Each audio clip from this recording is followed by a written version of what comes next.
Assalamu alaikum dear students. Hopefully you are all doing well. Welcome to the platform of Nain Academy. I'm your host Mohammed Zulkarnain.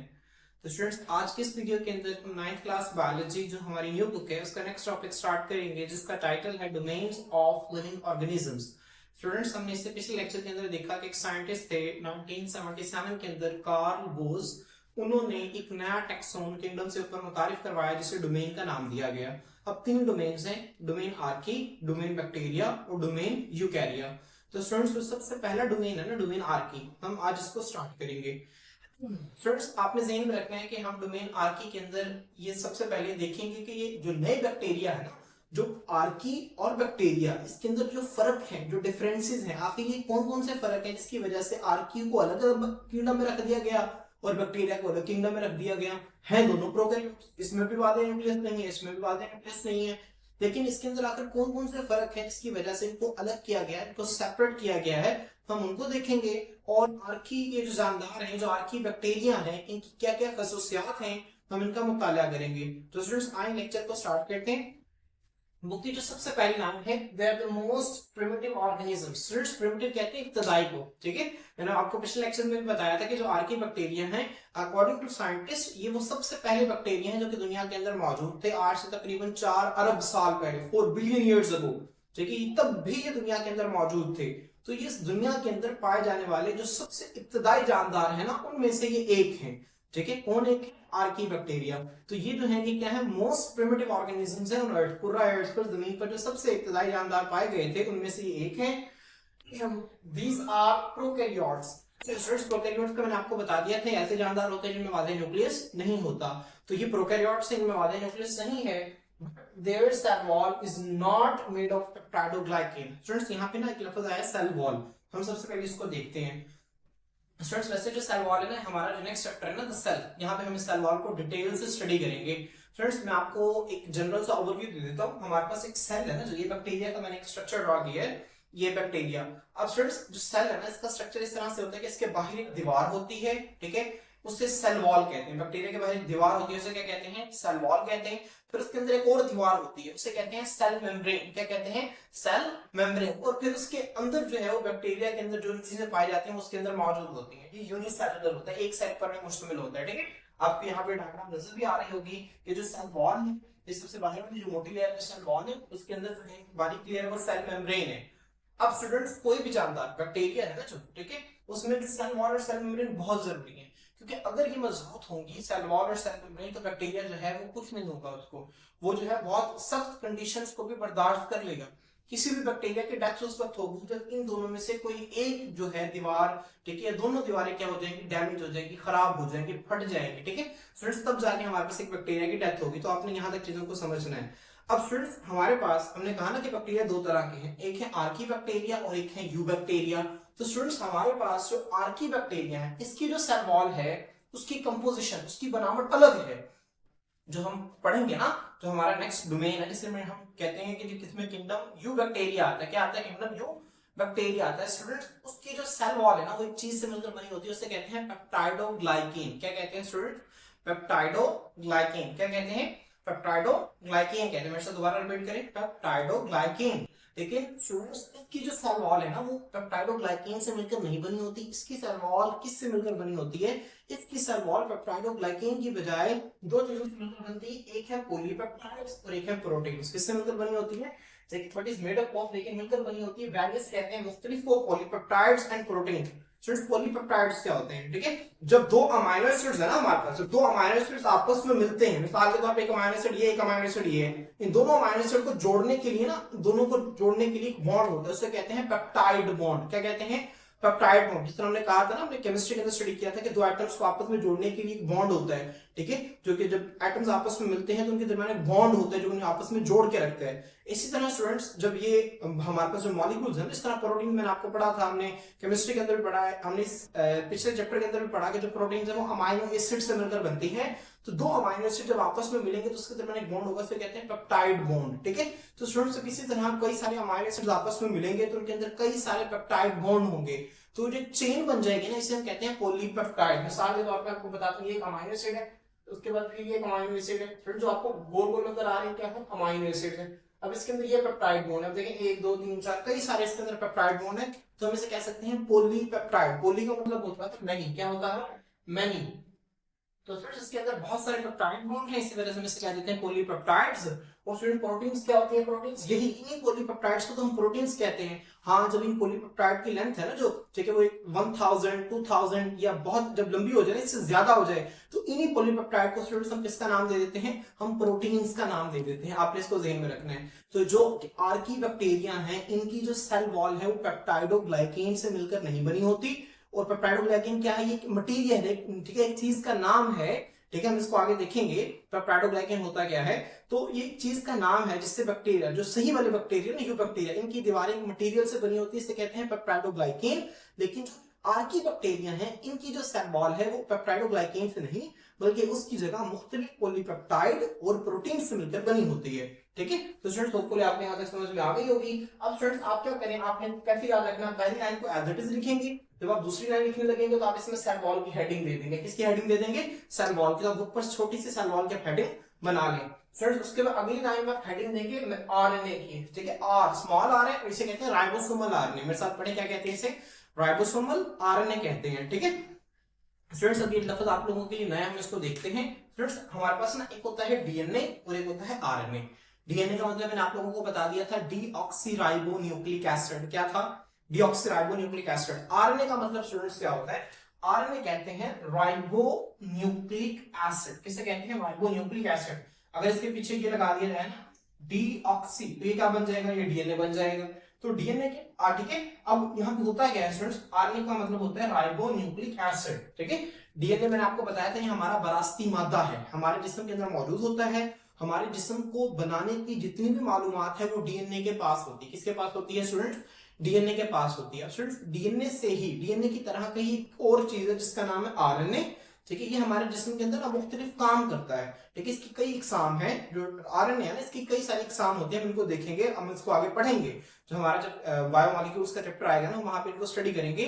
तो students आपने ध्यान रखना है कि RNA की है ना जो राइबोन्यूक्लिक एसिड की एक किस्म ऐसी है जिसे हम कहते हैं राइबोसोमल आरएनए। क्या कहते हैं, राइबोसोमल आरएनए। इसे इस तरह से लिखा जाता है, पहले लिखा जाता है स्मॉल आर और फिर कैपिटल में आर एन और ए। ठीक है, इस तरह से लिखा जाता है। इसका नाम क्या है, राइबोसोमल आरएनए। क्या कहते हैं स्टूडेंट्स इसे, मैं इसको लिख देता हूं, राइबोसोमल आरएनए। आपने इसको ज़हन में रखना है।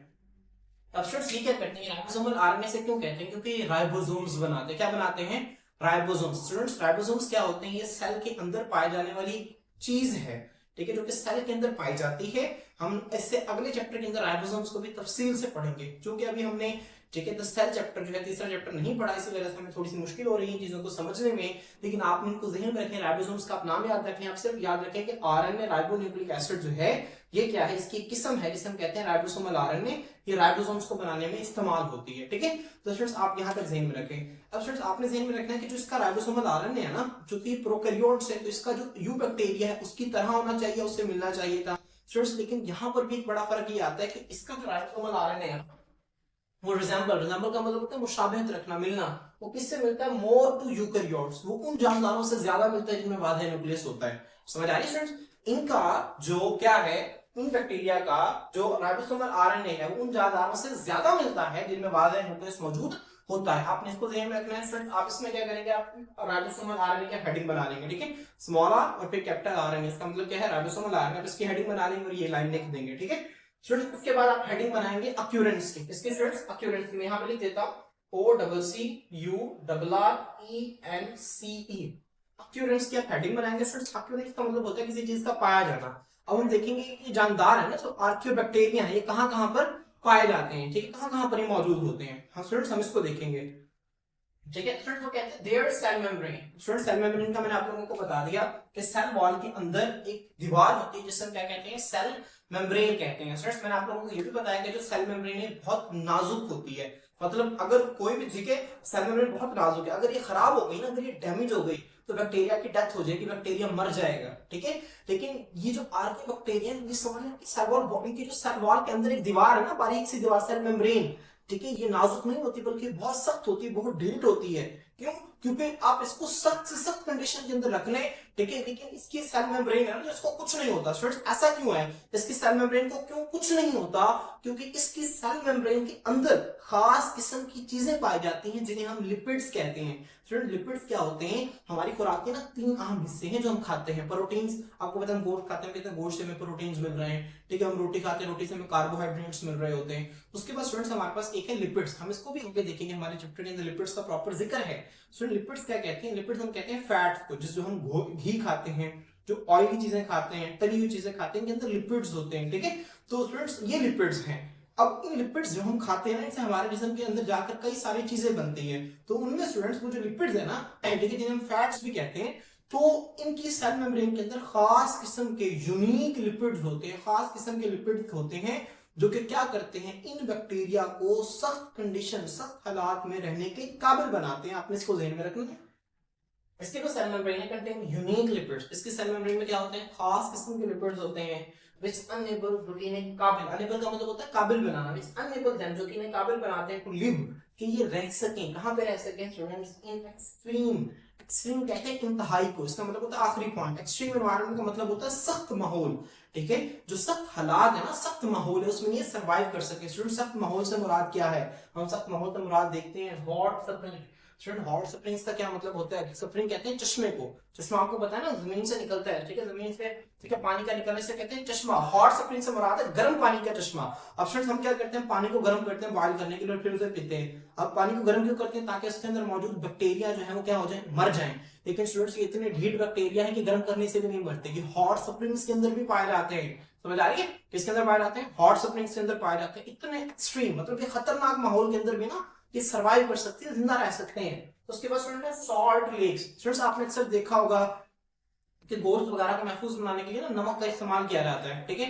नमक है ना, जो इससे क्या होता है, इससे जो माइक्रो ऑर्गेनिजम्स है ना, छोटे छोटे जानदार, उनकी डेथ हो जाती है। लेकिन ये इतने ढीठ बैक्टीरिया है, आर्कियो बैक्टीरिया, कि ये क्या करते हैं, ये सॉल्ट लेक्स को, जो नमक, ठीक है, एज लेक्स कहते हैं झील को, मतलब ऐसी झील, एक ऐसा झील जिसमें जो है नमकियात बहुत ज्यादा है, कि वहां पर भी जिंदा रह सकते हैं। और बल्कि वहां से वो जो नमक है ना, उसको अपने जिस्म के अंदर इस्तेमाल भी करते हैं, ठीक है। तो उसके बाद जो है अगला जो है हमारे पास जो सख्त माहौल है वो कौन सा है? वो है एसिडिक और अल्कलाइन वाटर। स्टूडेंट्स एसिडिक किसे कहते हैं? एसिडिक हम ना, एसिडिक कहते हैं तेजाबियत को, तेजाबी चीज को, ठीक है। कोई भी चीज है ना, जो मिसाल आप तेजाब ले लें, आपने देखा होगा तेजाब, ठीक है, जो कि कपड़ों को धोने के लिए इस्तेमाल होता है, ठीक है, ठीक है। इसके अलावा बाथरूम्स वगैरह में फर्श साफ करने के लिए तेजाब इस्तेमाल होता है। स्टूडेंट्स देखिए कितना खतरनाक होता है। आप उसको जैसे किसी चीज के ऊपर डालते हैं, फौरन से वो जल जाती है, खराब हो जाती है। तो स्टूडेंट्स इतने खतरनाक एनवायरनमेंट के अंदर, ठीक है, देखिए जिस चीज के ऊपर डालेंगे वो खराब हो जाएगी, वो या तो जल जाएगी, ठीक है। तो वो बैक्टीरिया जो है वहां पर भी जिंदा रह लेते हैं। और अल्कलाइन का स्टूडेंट क्या मतलब है? अल्कलाइन का मतलब होता है, ठीक है, ऐसी चीज जहां पे तेजाबियत नहीं होती, ठीक है। फ्रेंड्स हम ना इसको डिस्क्राइब करने के लिए एक लफ्ज इस्तेमाल करते हैं, इसे हम कहते हैं पीएच। क्या कहते हैं स्टूडेंट? पीएच कहते हैं, ठीक है। ये स्केल होता है, पैमाना होता है, जो कि 0 से लेकर ना 14 तक होता है। अब हम कहते हैं कि इसके दरमियान एक पॉइंट होता है 7। हम कहते हैं अब स्केल पर ना एक चीज जो है अगर उसकी रीडिंग करेंगे तो 0 से 7 तक आए, हम कहते हैं चीज एसिडिक है। ये क्या है? एसिडिक। अगर 7 से 14 तक आए तो हम कहते हैं ये बेसिक है। जिस तरह साबुन है ना, साबुन है ना, जो वो बेस है, वो क्या है? बेस है, ठीक है। स्टूडेंट्स आप इतना ध्यान में रखें, ये मैंने आपको बता दिया पीएच। पीएच क्या होता है स्टूडेंट्स? ये हमारे पास एक पैमाना है जो कि किसी भी चीज की तेजाबियत को या उसके अंदर पाए जाने वाले जो अल्कलाइन, ठीक है, अल्कलाइन है, अल्कली, ठीक है, इसे अल्कली कहते हैं उर्दू में, मतलब ठीक है, जो चीज जो है वो तेजाबियत के बिल्कुल उल्ट होती है, ठीक है, उसे हम अल्कली कहते हैं। तो इसको मापने के लिए पैमाना होता है, इसे हम पीएच कहते हैं। जिस चीज की वैल्यू 0 से 7 तक आएगी हम कहते हैं कि एसिडिक है। जिस चीज की वैल्यू 7 से 14 तक आएगी हम कहते हैं कि अल्कलाइन है। स्टूडेंट्स ये क्या है? अल्कलाइन। जिस तरह आपने देखा होगा अक्सर मैदे में जब तेजाबियत हो जाती है ना, डॉक्टर एक सिरप देता है, सिरप के अंदर क्या होता है? अल्कली होती है। वो क्या करती है? वो तेजाबियत को खत्म कर देती है, ठीक है। तो आपने इसको ध्यान में रखना है। मैंने आपको पीएच का थोड़ा सा कांसेप्ट दिया है, ठीक है। अगर आपको समझ में आ गया है तो ठीक है, नहीं समझ में आया तो आपने परेशान नहीं होना, क्योंकि हम इसको, ठीक है, केमिस्ट्री के अंदर पे देख लेंगे डिटेल से। अभी आपसे इतना याद है कि अल्कलाइन, एसिडिक कहते हैं तेजाबियत को, अल्कलाइन का मतलब होता है तेजाबियत से बिल्कुल उल्ट एनवायरनमेंट होता है। जिस तरह आप साबुन है ना, साबुन अक्सर मुंह में चल जाए, कितना अजीब सा टेस्ट आता है उसका, ठीक है। साबुन हमारे पास क्या है? बेस है। आपने इसको ध्यान में रखना है। फ्रेंड्स उसके बाद इन माहौल में भी ये बैक्टीरिया जो है सर्वाइव कर सकते हैं। फ्रेंड्स लोग कहते हैं हाउएवर, ताहम they also exist in more common environment। ये इतने सख्त environment में तो रहते हैं, लेकिन ये आम माहौल में भी पाए जाते हैं। कौन से आम माहौल में पाए जाते हैं? सॉइल, मिट्टी के अंदर, ओशंस और समुद्रों के अंदर भी ये पाए जाते हैं। तो स्टूडेंट्स आप यहां से लेकर यहां तक ये 2 लाइंस की हेडिंग क्या बनाएंगे? अक्यूटेंस की आप हेडिंग देंगे, ठीक है। स्टूडेंट्स इसके बाद हमारे पास एक पॉइंट है, अब यहाँ पे हेडिंग देंगे स्टूडेंट्स अगली दो लाइंस की न्यूट्रिशन, किसकी हेडिंग देंगे स्टूडेंट्स? न्यूट्रिशन। यहाँ पे लिख देता हूँ न्यूट्रिशन। न्यूट्रिशन का मतलब होता है गजाइयत, गजा हासिल करने का तरीका, ये किस तरह से गजा हासिल करते हैं, किस तरह से खुराक हासिल करते हैं, ठीक है। तो स्टूडेंट्स यहाँ पर ना दो तरीके लिखे हुए हैं, कहते हैं सम आर्की, जो कुछ आर्की बैक्टीरिया है ना वो क्या करते हैं, ऑब्टेन करते हैं एनर्जी को, एनर्जी हासिल करते हैं कहां से? फ्रॉम इनऑर्गेनिक कंपाउंड से।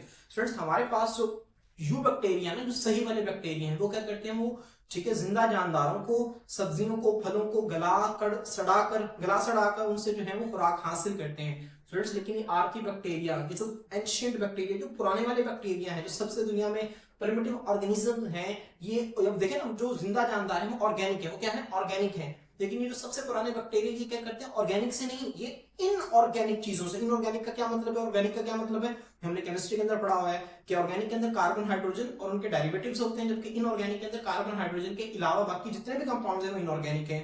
तो इसका मतलब ये है कि ये क्या करते हैं यार, कि ये अपनी एनर्जी को हासिल करते हैं इनऑर्गेनिक कंपाउंड से। तो कौन कौन से इनऑर्गेनिक कंपाउंड है? सल्फर और अमोनिया। फ्रेंड्स सल्फर किसे कहते हैं? सल्फर हमारे पीरियोडिक टेबल का एक एलिमेंट है, एस, ठीक है। तो आपने क्या करना है, हम लोगों की असाइनमेंट है कि आप लोगों ने मुझे कमेंट सेक्शन के अंदर सल्फर का एटॉमिक नंबर और इसका एटॉमिक मैथ बताना है आपने केमिस्ट्री की बुक से देखकर, ठीक है। ये आप लोगों का एक असाइनमेंट है। और फिर दूसरा है अमोनिया। अमोनिया जो है वो जैसे कहते हैं NH3, जैसे कहते हैं NH3, इसे अमोनिया कहते हैं, आप इसको छोटा सा लिख भी सकते हैं अमोनिया। तो जो आर्कियोबैक्टीरिया सल्फर और अमोनिया, ठीक है, क्या है? इनऑर्गेनिक कंपाउंड्स हैं, जिनमें कार्बन और हाइड्रोजन तो नहीं ना है, ठीक है। देखिए यहाँ पे हाइड्रोजन है लेकिन कार्बन नहीं है, तो इनऑर्गेनिक, ठीक है। ऑर्गेनिक के लिए शर्त है कि कार्बन हाइड्रोजन इकट्ठे पाए जाएं, इसे इनऑर्गेनिक कहेंगे। यहाँ पर हाइड्रोजन नाइट्रोजन के साथ है, तो ये जो है ये ऑर्गेनिक नहीं है। तो ये क्या करते हैं? इनऑर्गेनिक कंपाउंड से एनर्जी हासिल करते हैं।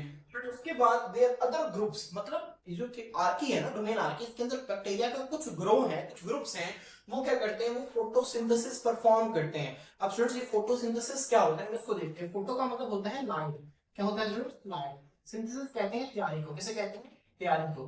तो स्टूडेंट्स फोटोसिंथेसिस का क्या मतलब हो गया? फोटोसिंथेसिस कहते हैं ये एक अमल है जिसके जरिए जो पौधे हैं ना, वो सूरज की रोशनी की मौजूदगी में अपनी खुराक को खुद तैयार करते हैं। क्या है? फोटोसिंथेसिस एक ऐसा अमल है जिसमें पौधे सूरज की रोशनी की मौजूदगी में अपनी खुराक खुद तैयार करते हैं। फ्रेंड्स हमने आपने सुना होगा, ठीक है, कि जो पौधे हैं वो ऑक्सीजन को खारिज करते हैं, ऑक्सीजन को रिलीज करते हैं, ठीक है। हम जो ऑक्सीजन लेते हैं ना, सांस से हम जो ऑक्सीजन लेते हैं वो पौधों से आती है। तो स्टूडेंट्स पौधे वो किस अमल के जरिए खारिज करते हैं? वो अमल है फोटोसिंथेसिस। हम इसको डिटेल से बायो एनर्जेटिक्स के चैप्टर में पढ़ेंगे कि फोटोसिंथेसिस होती कैसे है, किस तरह के इनके रिएक्शंस होते हैं, हम ठीक है। जैसे जैसे हम आगे बढ़ते जाएंगे ना बायोलॉजी के अंदर, आपको चीजें जो है वो समझ में आना शुरू हो जाएंगी, और फिर आप लोग जो है वो उन चीजों को जब हम आगे पढ़ेंगे तो आप इन चीजों के साथ जब रिलेट करेंगे तो आप लोगों का कॉन्सेप्ट जो है वो बहुत मजबूत हो जाएंगे। तो स्टूडेंट्स फोटोसिंथेसिस कहते हैं ऐसा अमल है जिसमें पौधे जो हैं वो अपनी खुराक को खुद तैयार करते हैं, ठीक है, और बदले में ऑक्सीजन को रिलीज करते हैं, माहौल में ऑक्सीजन डालते हैं। तो स्टूडेंट्स ये वाले बैक्टीरिया हैं, ये क्या करते हैं? ये भी सूरज की रोशनी से खुराक हासिल करते हैं, ऑक्सीजन को रिलीज नहीं करते। बस आप इस तरह ध्यान में रखना है, ठीक है। अब इनमें से कुछ ग्रुप्स जो हैं फोटोसिंथेसिस परफॉर्म करते हैं बट डू नॉट प्रोड्यूस, लेकिन पैदा नहीं करते किसको? ऑक्सीजन को। तो फ्रेंड्स ये आप न्यूट्रिशन की हेडिंग बना देंगे, 2 पॉइंट्स आप उसमें लिख देंगे। उसके बाद फ्रेंड्स आप हेडिंग बना देंगे, ठीक है, किंगडम आर्कियोबैक्टीरिया। किसकी हेडिंग बना देंगे? Kingdom Archie bacteria. इसकी हेडिंग है किंगडम आर्की बैक्टीरिया की। अब स्टूडेंट्स ये जो डोमेन है, हमने इसमें पिछले लेक्चर के अंदर भी देखा था, जो डोमेन है ना आर्की, के अंदर एक ही किंगडम है और उस किंगडम का नाम क्या है? Kingdom Archie bacteria. क्या नाम है स्टूडेंट्स? Kingdom Archie bacteria. तो आपने इसको ध्यान में रखना है। उसके बाद फिर लास्ट में हमारी एग्जांपल्स हैं। एग्जांपल्स में 4 एग्जांपल्स के नाम हमारे बुक में गिवन है, आपने इनको याद रखने हैं। पहली क्या है? मेथेनोजेंस। क्या है? मेथेनोजेंस। दूसरी है हैलोफाइल्स। क्या है? हैलोफाइल्स। थर्ड है थर्मोफाइल्स। क्या है? थर्मोफाइल। चौथी हमारे पास है एसिडोफाइल्स। मेरे साथ रिपीट करें, मेथेनोजेंस, थर्मोफाइल्स, हैलोफाइल्स और एसिडोफाइल्स। दोबारा रिपीट करें, मेथेनोजेंस, हैलोफाइल्स, थर्मोफाइल्स और एसिडोफाइल्स, ठीक है। तो स्टूडेंट अगर आप इसको याद रखना चाहें तो आप इस तरह से HTA, ठीक है, वैसे बनता है मेहता, ठीक है, क्या? मेहता। MHTA मेहता बनता है, इस तरह से इसको याद रख सकते हैं। मेथेनोजेन, हैलोफाइल्स, थर्मोफाइल्स और एसिडोफाइल्स, ठीक है, आपको तरतीब याद रह जाएगी। और फ्रेंड्स देखिए जो मीथेन है, मेथेनोजेन, जन का मतलब होता है जनरेट करना। जन कैसे कहते हैं? जनरेट करना, पैदा करना, ठीक है। जिस लफ्ज के अंदर जन आ जाए उसका मतलब होता है उससे पहले जो लफ्ज आ रहा है उसको जनरेट कर रहा है। स्टूडेंट अब ये जो है ना मीथेन, मीथेन आपको पता है जो हम घरों में गैस इस्तेमाल करते हैं ना, ठीक है, खाना बनाने के लिए हम चूल्हा जलाते हैं, फिर माचिस लगाते हैं, जो गैस जो है वो जलना शुरू होती है, आग बनती है। स्टूडेंट्स उस गैस को कहते हैं मीथेन। क्या कहते हैं स्टूडेंट्स? मीथेन। इसका फार्मूला ये होता है CH4, ठीक है, क्या फार्मूला होता है? CH4, इसे मीथेन कहते हैं। जो घरों में गैस इस्तेमाल करते हैं। तो स्टूडेंट्स ये जो बैक्टीरिया है ये क्या करते हैं, ये मिथेनोजेंस है, ये मीथेन को प्रोड्यूस करते हैं। क्या प्रोड्यूस करते हैं, ये जो मीथेन है ना गैस, इसको प्रोड्यूस करते हैं। तो स्टूडेंट्स यहाँ पे लिखा हुआ है produce methane as a by product of their metabolism. अब स्टूडेंट्स हम इसको भी देख लेते हैं। मेटाबॉलिज्म आपके लिए एक नया लफ्ज है कि मेटाबॉलिज्म क्या होता है। स्टूडेंट्स ये बहुत इंपॉर्टेंट है और आगे कई मर्तबा ये लफ्ज इस्तेमाल होगा। तो आपसे जब कभी भी कोई पूछेगा कि मेटाबॉलिज्म क्या होता है तो आपने बताना है कि एक जानदार के अंदर जितने भी केमिकल रिएक्शंस होते हैं उनको मजमूई तौर पर मेटाबॉलिज्म कहते हैं। बुक के ऊपर लिख लें, all chemical reactions taking place in an organism is called metabolism. ठीक है, आप लिख लें कि एक जानदार के अंदर जितने भी केमिकल रिएक्शंस होते हैं उन तमाम को मजमूई तौर पर हम मेटाबॉलिज्म कहते हैं। ठीक है, इसको उर्दू में आप इस तरह से लिखेंगे, एक जानदार के अंदर जितने भी केमिकल रिएक्शंस होते हैं उन्हें मेटाबॉलिज्म कहते हैं। इंग्लिश में all chemical reactions taking place in an organism, ठीक है, इज कॉल्ड मेटाबॉलिज्म। तो स्टूडेंट्स उसके अंदर जो केमिकल रिएक्शंस हो रहे हैं उसके नतीजे में बाय प्रोडक्ट का मतलब होता है इजाफी प्रोडक्ट। क्या है, इजाफी प्रोडक्ट। ठीक है, जिस तरह मिसाल के तौर पर आप शॉपकीपर के पास जाते हैं, ठीक है, आपसे 100 रुपए का क्या लेते हैं, ठीक है, फर्स्ट करें 100 रुपए का आपने क्या लिया, एक सर्फ का पैकेट ले लिया, साथ उसके साथ आपको 10 रुपए का सर्फ का पैकेट एक फ्री मिल गया। तो वो जो 10 रुपए है ना वो एक बाय प्रोडक्ट है, मतलब वो आपको एक इजाफी प्रोडक्ट मिल गई है। तो स्टूडेंट्स यहाँ पर इनका मकसद क्या होता है, इनका मकसद तो ये होता है कि इन्होंने क्या करना है, इन्होंने एनर्जी हासिल करनी है, लेकिन इन्होंने अपनी बॉडी के केमिकल रिएक्शंस को परफॉर्म करवाना है, लेकिन उसके साथ एक इजाफी प्रोडक्ट, बाय प्रोडक्ट का क्या मतलब है, इजाफी प्रोडक्ट के तौर पर जो मीथेन गैस है ना, CH4 गैस है, इसको रिलीज करते हैं। इसी वजह से इन्हें मिथेनोजेंस कहते हैं। ठीक है, जो कि मीथेन को खारिज करते हैं। उसके बाद स्टूडेंट्स हमारे पास है हैलोफाइल। स्टूडेंट्स ये जो फाइल लफ्ज है ना इसका मतलब होता है लवर। ठीक है, हेलो कहते हैं सॉल्ट को, किसे कहते हैं, सॉल्ट को। हेलोफाइल का मतलब क्या होगा, सॉल्ट लवर। मतलब ये ऐसे बैक्टीरिया हैं जो कि सॉल्ट, ठीक है, जो कि सॉल्ट लवर हैं, जो कि सॉल्ट्स में रहना ज्यादा पसंद करते हैं। ठीक है, सॉल्टी एनवायरनमेंट में रहना ज्यादा पसंद करते हैं। तो यहाँ पे लिखा हुआ है, ठीक है, found in extreme salty environment. Extreme का मतलब होता है इंतहाई, ये ऐसे माहौल के अंदर पाए जाते हैं जहां पर नमकियात जो है बहुत ज्यादा है। ठीक है, एक्सट्रीम सॉल्ट एनवायरनमेंट के अंदर ये पाए जाते हैं, मौजूद होते हैं। आप इसको ध्यान में रखें। उसके बाद फाइव में आपको बताया लवर को कहते हैं, थर्म कहते हैं हीट को, किसे कहते हैं, हीट। थर्मोफाइल का क्या मतलब हो गया, हीट लवर। ठीक है, तो ये क्या है, ये ऐसे बैक्टीरिया है, ऐसे एंटी बैक्टीरिया जो कहां पे पाए जाएंगे, मुझे अपने हीट में। तो हीट क्या है, हीट का मतलब यहाँ पर क्या, हॉट स्प्रिंग्स। क्या है, हॉट स्प्रिंग्स। तो ये कहां पर पाए जाते हैं, फाउंड इन हॉट स्प्रिंग्स। आपने इसको ध्यान में रखना है स्टूडेंट। उसके बाद हमारे पास एसिडोफाइल्स। क्या है, एसिडोफाइल। फाइल का मतलब मैंने आपको बताया लवर को कहते हैं, एसिडो मतलब एसिड, ये एसिड लवर है। इसका मतलब क्या है स्टूडेंट्स, ये एसिडिक एनवायरनमेंट में पाए जाएंगे। कहां पे पाए जाएंगे, एसिडिक एनवायरनमेंट के अंदर पाए जाएंगे, एक्सट्रीमली एसिडिक एनवायरनमेंट के अंदर ये मौजूद होते हैं। ठीक है, तो स्टूडेंट्स होपफुली आपको डोमेन आरके की बहुत अच्छी समझ आ गई होगी। अगर आप लोगों को इसके मुतालिक कोई भी मसला है, कोई भी क्वेरी है, तो आप लोग हमसे कमेंट सेक्शन के अंदर पूछ सकते हैं। इंशाल्लाह आपकी एक क्वेरी का जो है वो आंसर किया जाएगा। तो स्टूडेंट आज के लिए इतना ही। इंशाल्लाह नेक्स्ट वीडियो के अंदर नेक्स्ट टॉपिक के साथ आपके खिदमत में हाजिर होते हैं। अल्लाह हाफिज।